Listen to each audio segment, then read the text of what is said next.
부부가 함께 읽는 북한어 성경. 사사기 13장. 이스라엘 자손이 다시 여호와의 눈앞에서 악을 행하니 여호와께서 그들을 40해 동안 블레셋 사람들의 손에 넘겨주셨다. 단 지파의 소라 땅에 한 사람이 있었으니 이름은 마누아였다. 그의 아내가 불임으로 아이를 낳지 못하더니 여호와의 천사가 그 여인에게 나타나서 말하기를 내가 불임이어서 아이를 낳지 못하고 있으나 이제 내가 임신하여 아들을 낳을 것이니 너는 삼과 포도주나 독주를 마시지 말고 어떤 부정한 것도 먹지 말라. 보라 내가 임신하여 아들을 낳을 것이니 그의 머리에 삭도를 내지 말라. 이 아이가 모태에서부터 하나님께 바쳐진 나실인이 될 것이기 때문이다. 그가 이스라엘을 블레셋 사람들의 손에서 건져내기 시작하리라 하였다. 그 여자가 자기 남편에게 가서 말하기를 하나님의 사람이 내게 오셨는데 그의 모습이 하나님의 천사의 형상 같아서 내가 몹시 두려워하여 그에게 어디서 왔는지 묻지 못하였고 그도 나에게 자기 이름을 일러주지 않았소. 그가 나에게 말하기를 보라 내가 임신하여 아들을 낳을 것이니 이제 너는 포도주나 독주를 마시지 말고 어떤 부정한 것도 먹지 말라. 이는 그 아이가 모태에서부터 그의 죽는 날까지 하나님께 바쳐진 나실인이 될 것임이라 하였소 하였다. 그러자 마누아가 여호와께 기도하기를 오 주여 구하오니 당신께서 보내셨던 하나님의 사람을 다시 우리에게 보내시어 우리가 태어날 그 아이에게 어떻게 행해야 할지를 우리에게 가르치게 하소서 하니 하나님이 마누아의 음성을 들으시고 그녀가 밭에 앉아 있을 때 하나님의 천사가 다시 찾아왔다. 그러나 그녀의 남편 마누아가 함께 있지 않았으므로 그녀가 급히 뛰어가 자기 남편에게 고하기를 전번에 나를 찾아오셨던 그 사람이 내게 나타나셨소 하자. 마누아가 일어나 아내를 따라 그 사람에게 와서 묻기를 당신이 바로 이 여자에게 말씀하신 분입니까 하니 그가 대답하기를 그렇다 하였다. 다시 마누아가 말하기를 당신의 말씀대로 이루어지기를 원합니다. 그러면 우리가 이 아이를 어떻게 키우고 그에게 어떻게 행해야 합니까 하니 여호와의 천사가 마누아에게 대답하기를 내가 그 여자에게 말한 모든 것을 그녀로 삼가 지키게 하라.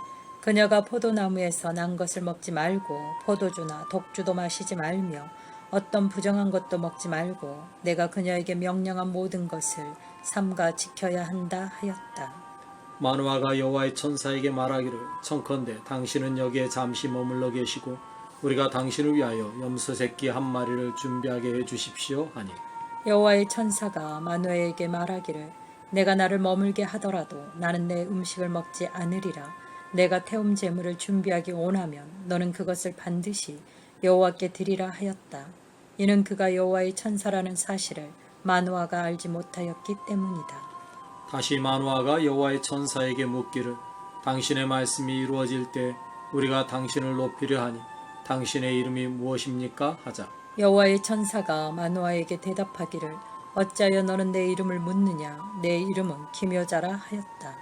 마누아가 염소 새끼 한 마리와 곡식 제물을 가져다가 바위 위에 올려 여호와께 드리자. 마누아와 그의 아내가 지켜보는 가운데 여호와의 천사가 놀라운 일을 행하였는데 불꽃이 제단에서 하늘로 올라갈 때에 여호와의 천사가 그 제단의 불길을 타고 올라갔고 마누아와 그의 아내는 그것을 보고 얼굴을 바닥에 대고 엎드렸다. 여호와의 천사가 마누아와 그의 아내에게 다시 나타나지 않으니 그제서야 마누아는 그가 여호와의 천사인 줄 알았다. 이때 마누아가 아내에게 말하기를 우리가 하나님을 배웠으니 반드시 죽을 것이요 하자. 그의 아내가 그에게 말하기를 여호와께서 우리를 죽이려 하셨다면 우리 손에서 태움 제물이나 곡식 제물을 받지 않으시고 우리에게 이 모든 것도 보여주지 않으시고 우리에게 이러한 것들도 알려주지 않으셨을 것이요 하였다. 이윽고 그 여자가 아들을 낳고 이름을 삼손이라 지었다. 그 아이가 자라매 여호와께서 그에게 복을 주셨고 소라와 에스다올 사이 마하네단에서 여호와의 영이 그를 움직이기 시작하셨다. 14장.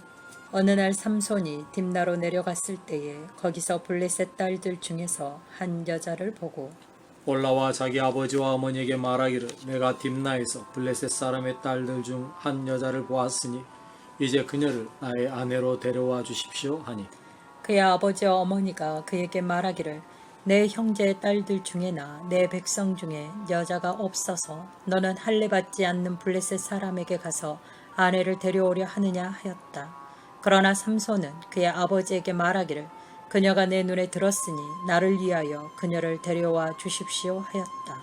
그의 아버지와 어머니는 이 일이 여호와로 말미암은 것을 알지 못하였다. 그때 블레셋 사람들이 이스라엘을 다스리고 있었기 때문에 삼손은 블레셋 사람들을 칠 기회를 찾고 있었던 것이다. 삼손이 그의 아버지와 어머니와 함께 딥나로 내려가 딥나의 포도원에 이르렀을 때에 갑자기 젊은 사자가 튀어나와 그를 향하여 으르렁거렸다. 이때 그에게 여호와의 영이 강하게 임하시자 그가 손에 아무것도 가지지 않았으나 염소 새끼를 찢는 것 같이 그 사자를 찢었고 그는 자기가 행한 바를 자기 아버지와 어머니에게 알리지 않았다. 그가 내려가서 그 여자와 이야기를 나누었고 그녀가 삼손의 눈에 들었다. 얼마 후에 삼손이 그 여자와 결혼하려고 다시 가다가 돌아서서 그 사자의 죽음을 보니 그 사자의 몸통에 벌떼와 꿀이 있었다. 그리하여 그가 손으로 그 꿀을 떠서 걸어가며 먹고 자기 아버지와 어머니에게 와서 그것을 주워 먹게 하였다. 그러나 그는 그 꿀을 사자의 몸통에서 떼냈음을 그들에게 알리지 않았다. 삼손의 아버지가 그 여자에게로 내려갔을 때 삼손이 거기서 잔치를 베풀었으니 이는 젊은이들이 그렇게 행하는 풍속이 있었기 때문이다. 무리가 삼손을 보고 30명을 데려와 친구 삼아 함께 있게 하니 삼손이 그들에게 말하기를 지금 내가 너희에게 수수께끼를 내겠는데 너희가 잔치하는 이래 동안에 그것을 풀어 내게 말하면 내가 너희에게 베옷 30벌과 겉옷 30벌을 주겠다. 그러나 너희가 그것을 말하지 못하면 너희가 내게 베옷 30벌과 겉옷 30벌을 주어야 한다 하니 그들이 말하기를 그렇다면 그 수수께끼를 말해보라 우리가 듣겠다 하였다. 이에 삼손이 그들에게 말하기를 먹는 자에게는 먹는 것이 나오고 강한 자에게서는 단 것이 나왔다 하였다. 그러나 사흘이 되어도 그들이 그 수수께끼를 풀지 못하자 이래째 되는 날에 삼손의 아내에게 말하기를 너는 내 남편을 깨어 그 수수께끼의 답을 알아내라. 그렇지 않으면 우리가 너와 내 아버지의 집을 불살을 것이다. 너희가 우리의 소유를 빼앗으려고 우리를 청한 것이 아니냐. 과연 그렇지 않느냐 하였다. 삼손의 아내가 그의 앞에서 울며 말하기를 당신은 나를 미워하고 사랑하지 않고 있어. 그러니 우리 동족에게 수수께끼를 말하고는 그 뜻을 나에게 알려주지 않는 것이요 하자 삼손이 그녀에게 말하기를 보라 내가 그것을 나의 아버지와 어머니에게도 알리지 않았는데 어찌 그대에게 알리겠는가 하였다. 이랫동안 그들이 잔치할 때에 그의 아내가 그의 앞에서 울며 조르니 마지못해 그가 이랬날에 자기 아내에게 수수께끼를 알려주었고 그녀가 그것을 자기 동족에게 알려주었다. 이래날 해가 지기 전에 그 성읍 사람들이 말하기를 무엇이 꿀보다 달며 무엇이 사자보다 강하겠느냐 하니 삼손이 그들에게 말하기를 너희가 나의 암송아지로 밭갈지 않았다면 나의 수수께끼를 풀지 못하였으리라 하였다. 그때 여호와의 영이 삼손에게 강하게 임하니 삼손이 아스글론에 내려가 그곳 사람 30명을 쳐 죽이고 료략하여 수수께끼를 푼 사람들에게 그 옷을 주고는 매우 화가 나서 자기 아버지 집으로 올라갔고 삼손의 아내는 삼손의 친구였던 그의 동료에게 준 바 되었다. 아멘.